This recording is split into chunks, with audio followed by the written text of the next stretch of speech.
Bonjour à tous et nous recevons ce matin Jacques Martial Henry, ancien conseiller départemental. Il est aujourd'hui conseiller municipal à Mamoudzou et il est également promoteur immobilier et on va le découvrir aujourd'hui. Merci d'être avec nous ce matin puisque vous revenez à la charge avec votre projet hôtelier à Combani qui est, qui court depuis 2016 et le passage récent du député européen François-Xavier Bellamy qui a pointé du doigt la mauvaise utilisation des fonds européens vous a interpellé. Vous dites du coup que vous avez été victime de cette mauvaise utilisation des fonds européens? Bonjour à toute la population de Mayotte, bonjour à André et à Yumna. Je n'ai pas été interpellé par le passage du Mhm. député européen. D'ailleurs, il est LR, s'il a des leçons à donner, il n'a qu'à aller au Conseil général. Le président, il est LR. Il co-préside la commission pour l'octroi de subventions au titre de fonds européens. Donc, il n'a pas à venir nous donner des leçons sur cette affaire. Il a à donner des leçons au Conseil général. Qui d'ailleurs, dans mon projet, qui a débuté depuis 2016, le Conseil général a été le premier à avoir infligé le coup à mon encontre. J'ai saisi le tribunal administratif et en 2019, le Conseil général a été condamné à me verser 200 000 euros au titre de ce projet. Alors Voilà. clairement d'abord, qu'on comprenne les choses. En 2016, vous avez mis en place un projet hôtelier à Combani sur un terrain familial, si je ne me trompe pas. Sur un terrain de 16 hectares qui appartient à ma famille, que mon père d'ailleurs a acheté en 1972 avant même ma naissance. Et nous sommes 4 frères, chacun a 4 hectares. Et sur le terrain de 16 hectares, 8 hectares sont classés en zone touristique et les 8 hectares sont classés en zone agricole. Et donc c'est là que vous voulez c'est sur implanter ma cette... part que j'ai projeté à construire cet hôtel. Alors, Qui c'est crée quoi le d'ailleurs problème 38 emplois. C'est quoi le problème aujourd'hui? Pourquoi est-ce que vous n'arrivez pas à sortir cet hôtel J'arrive de pas terre? à sortir cet hôtel et je sortirai cet hôtel parce que là, on voit le bout du tunnel parce que les procédures vont bientôt finir au tribunal. Comme j'ai attaqué le conseil général au tribunal et que le conseil général a été condamné à me verser les sous, comme j'ai attaqué la préfecture au tribunal administratif, mais aussi j'ai exercé une action en pénal pour discrimination. Et ce qui nous intéresse aussi aujourd'hui, c'est beaucoup plus l'affaire du FEDER à la préfecture. Alors justement, la FEDER à la Il y a préfecture, eu c'est bien des fonds européens, là. des fonds On parle européens. bien de fonds Il y a européens. eu un appel à projet numéro S barre 0S3.3 tourisme.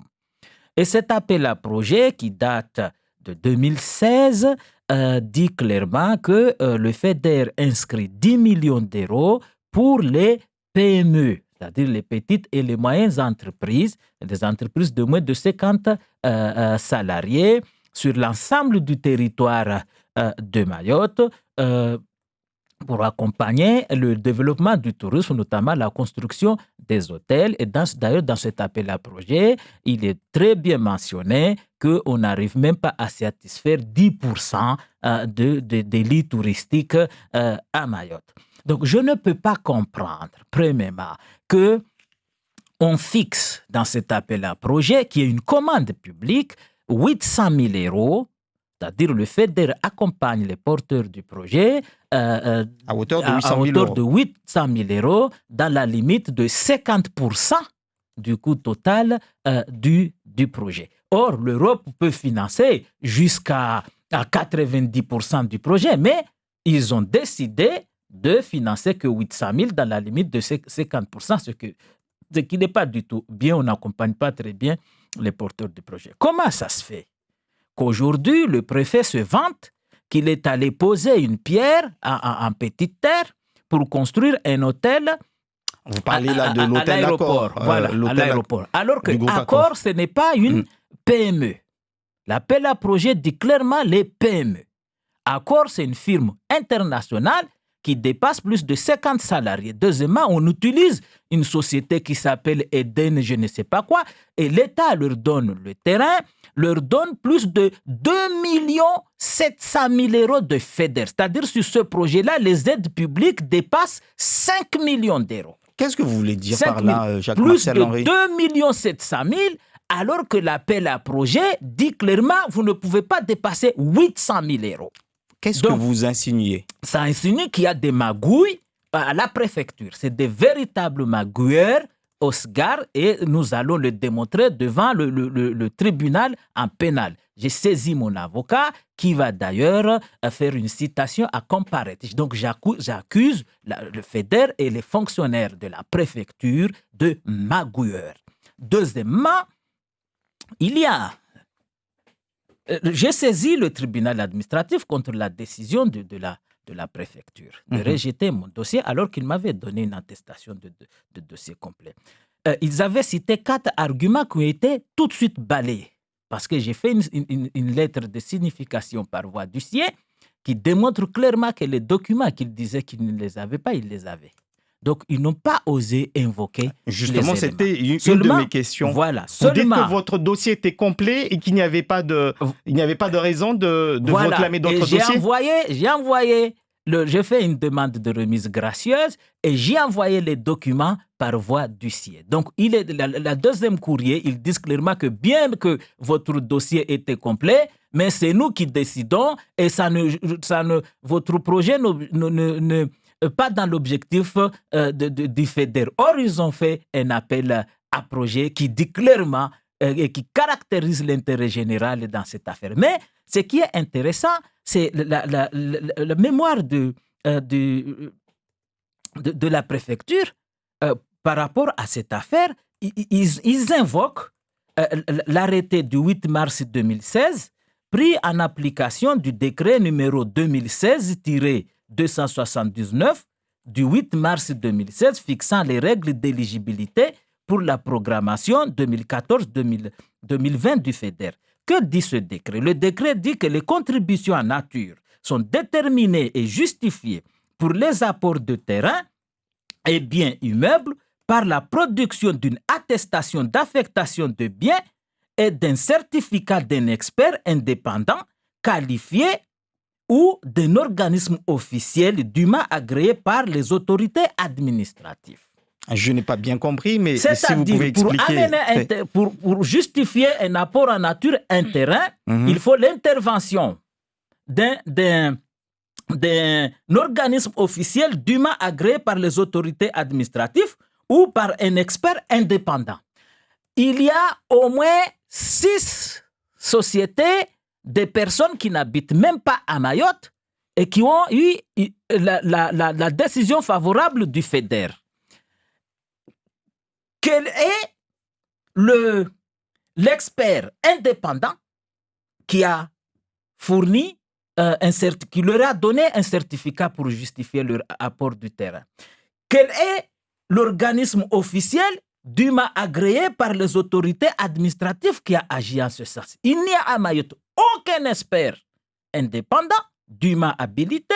Il n'y a à Mayotte aucun organisme officiel agréé par les autorités administratives. Ça se jouera donc au tribunal, votre affaire. Ce mot-là est invoqué uniquement quand il s'agit d'écarter les dossiers des Mahorais. Alors que je sais très bien qu'ils ont financé des dossiers des personnes de race blanche qui n'ont pas... Jacques-Marcel Henry, je ne vais pas vous permettre de dire ça là. Qui n'ont même pas des AOT, ça se réglera au tribunal du coup, cette affaire de maîtrise foncière. Moi, j'ai le permis de construire. J'ai bien compris que vous avez porté plainte pour discrimination. Oui. On suivra ça. Par contre, j'ai une question par rapport à ça. On voit les difficultés que vous avez à monter votre projet et on sait aussi le fait que clairement à Mayotte, il n'y a pas assez de chambres pour attirer des touristes et pour développer l'île. Vous avez, je dis, des difficultés. Vous qui êtes un ancien élu qui maîtrise à peu près ce dossier-là. Oui, j'ai compris votre question. Qu'est-ce que vous allez dire aux autres qui sont aujourd'hui découragés? Je n'ai pas eu de difficultés à monter mon dossier. Mon dossier est monté. J'ai été assisté par de grands talents des jeunes Mahorais, par des experts comptables Mahorais, par des gens spécialisés dans le domaine du tourisme Mahorais, par... Le dossier est monté et c'est en ce sens que j'ai eu l'attestation de dossier complet. Donc, le dossier a été cassé. Donc, il ne faut pas dire que les jeunes Mahorais ont des difficultés à monter les dossiers. C'est en tout cas, à conclure... Nous sommes accompagnés par des jeunes Mahorais qui se sont installés, qui sont connaisseurs. Alors que les dossiers qu'ils ont financés, ces dossiers foirés. Il y a même une personne qui a construit sa maison. Un Muzungu qui a, parce que blanc ça t'intéresse pas, donc j'ai dit Muzungu, peut-être c'est moins choquant. Un Muzungu qui a construit sa propre maison au nord et qui a créé une société on l'a subventionné pour acheter sa propre maison qu'il veut transformer en hôtel. Et tous ces éléments, je les ai cités dans ma plainte et tous ces éléments seront évoqués devant le juge. Alors, je reformule ma question. Que faut-il faire si un jeune Mahorais, comme vous le dites, fasse tout pour ne pas se décourager, puisque là, vous dites, vous irez jusqu'au bout, mais tout le monde n'ira pas jusqu'au bout. Il faut prendre l'exemple de Mahmoud Azzar. Avec des coups durs qu'il a eu à la cime, avec des coups durs qu'il a eu partout. Il n'a pas quitté son territoire. Il a créé une société.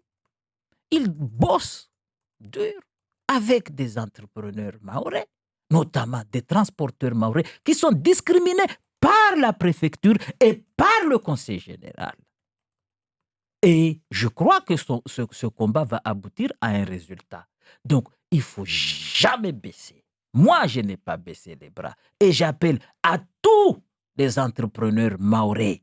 Je ne dis pas à tous les jeunes Mahorais, à tous les entrepreneurs qui sont à Mayotte, qui résident à Mayotte, qui ont choisi de vivre à Mayotte, de ne pas baisser les bras. Dernière question, Jacques-Martial Henry. Donc, vous dites que les dossiers sont en cours, en tout cas au tribunal.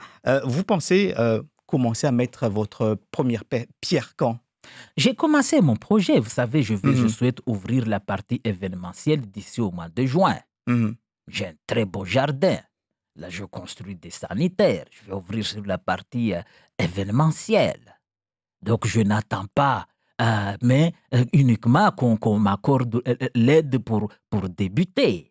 Je crois que c'est un droit. Et d'ailleurs, quand le préfet fait son bilan sur le FEDER, je veux qu'il nous dise combien de pourcents il a réservé pour les secteurs marchands. Le FEDER a été détourné de son contenu. Le FEDER a été mis en place pour créer des emplois. A été mis en place, dites-moi, les PMI ou les projets qui devaient être financés par l'État. Ils ont créé combien d'emplois? Donc, il ne faut pas venir ici nous raconter, mais j'appelle à toutes les entreprises mahoraises de ne pas baisser les bras. Merci Jacques-Martial Henry d'avoir été l'invité de Zakweli.